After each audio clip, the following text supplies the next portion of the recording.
Welcome along to a wonderful edition of Film Talk today, and I'm absolutely over the moon to say that I'm joined yet again by the film historian, film buff. The greatest film knowledge of all time is held in the head of the wonderful Mark Priest. Mark, welcome to the show, and what's today's film going to be about? Well, thanks, Richard. Yes, so for this week, Yes. it's the 1972 film, The Poseidon Adventure. That sounds like quite a moist kind of film. Absolutely. Yes. 1972, as I said, I remember seeing this film in the Astoria Cinema in Brighton God. as a kid. I must have been 11 years old.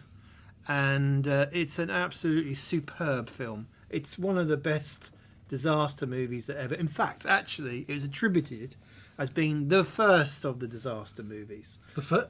Were there not big disaster movies? Well, they probably were. But okay. it's kind of regarded that actually the Poseidon Adventure is the one that really kick-started that disaster. The whole genre. Exactly. Wow. So you're talking of films like Juggernauts, Towering Inferno, which the producer Alan went on to do.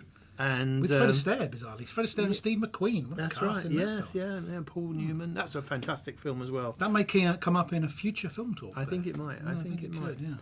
But today it's Poseidon Adventure. Poseidon Adventure. What makes this a superb film Yep. is the direction by Ronald Neame is terrific. And what a pedigree he has. Absolutely, he worked with David Lean in Oliver Twist, exactly. Great Expectations. Yes, I mean Some of the greatest films ever made. absolutely. Yeah.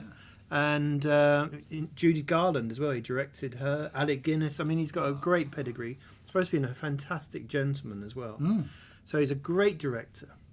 A fantastic cast. Yep.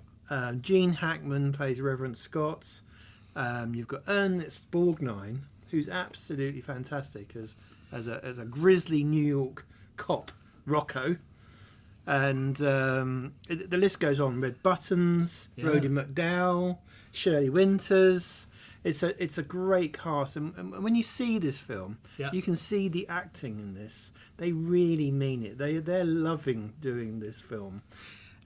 Am I right in saying so? The captain on the Poseidon, Yes. Leslie Nielsen, That's right. who was in all the Naked Gun movies and the Naked Gun TV Yes, series. and he plays the part really well. And I remember seeing it at the time, and the bit where the tsunami happens and the tidal wave comes towards them.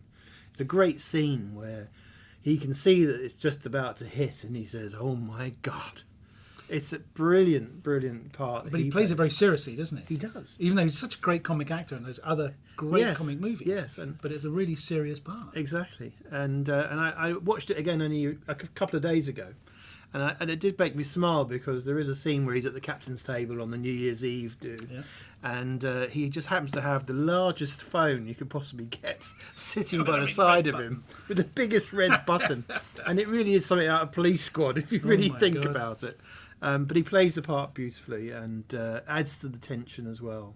So great director, great cast. The music is absolutely terrific. It really adds an awful lot to it. John Williams is the musical director, and introduced me to John Williams' music, and it just builds on the tension all the way through. Interestingly, the song that was sung on New Year's Eve, it actually won an Oscar, actually, strangely enough, which he was involved in. But anyway, it's a terrific music. But then the final thing that really, really comes home to me is this is in the day before CGI. Ah, right. It's So they actually got wet. Yes, they did. God. Actually, the cast were actually getting more and more cheesed off. A disaster movie where they actually get wet. Exactly.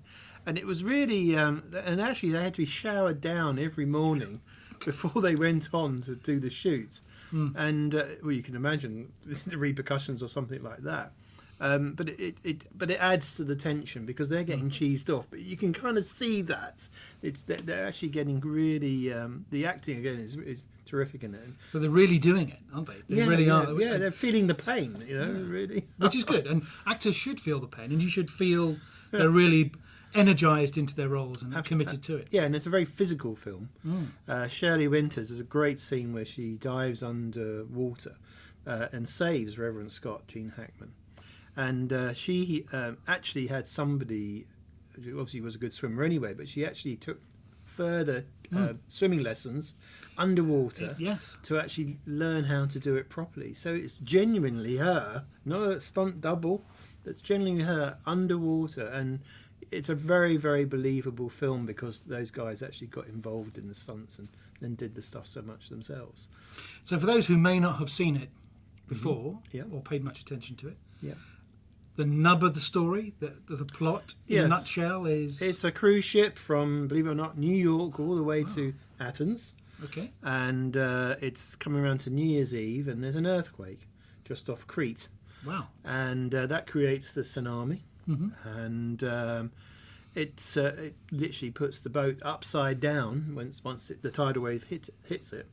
It's upside down in the water, and this is where you first start to see some of the fantastic special effects, because you do see the whole ship turning over, but inside, obviously, the poor passengers have been thrown from the floor to the ceiling, and there's some great shots where you've got people literally hanging from tables. These are stuntmen, obviously. These are not the actors necessarily. You would hope so. But they're hanging from the tables. And it's a gripping, exciting part of the film to start with, where you just see the whole thing turn upside down. I guess today, that might almost seem like the norm. 1972? Wow, this would blow your socks out. I think I went and saw it 2 or 3 times within the first couple of weeks because I was just so in awe of this movie. It really was terrific.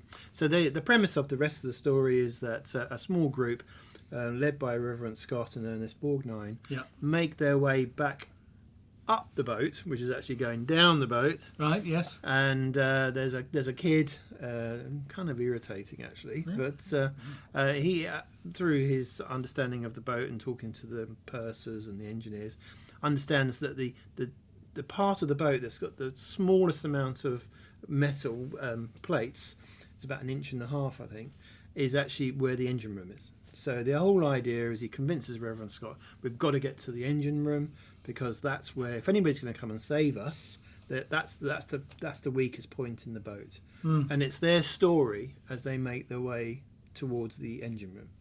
And unfortunately there are fatalities on the way. I won't tell you exactly what.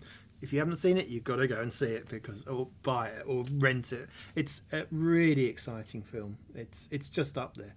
It's really moved you when you saw it. I mean, you were such a young kid when you saw it too. It did, yes. It really had a massive effect, and actually it was classed at the time by critics as a film that changed history. Yeah. And I believe that, actually. I really do. Not just because of the disaster thing, but because it was all about story, and it really involved you as part of the audience. You really got into this film, really did. So, okay, it's going to go on our list of the top 100 greatest films ever made, Yes, in our opinion. absolutely. For what it's worth. Score out of 10? 10 out of 10? 9 out of 10? No, it's a 10 out of 10 for Another me. 10? I know. All of them 10 out of 10. I know, but I've thought hard and long about all this, Yeah, and that's the reason it's in the list. It is a 10 out of 10. another 10 out of 10. It is. Wow. So that's the Poseidon Adventure. 10 out of 10. If you haven't seen it, go and see it. If you have seen it, watch it again, because it's such a great movie.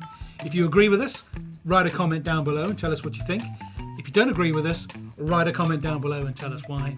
But either way, don't forget to subscribe to our channel. And thanks for watching Rabbit and Snail Film Talk.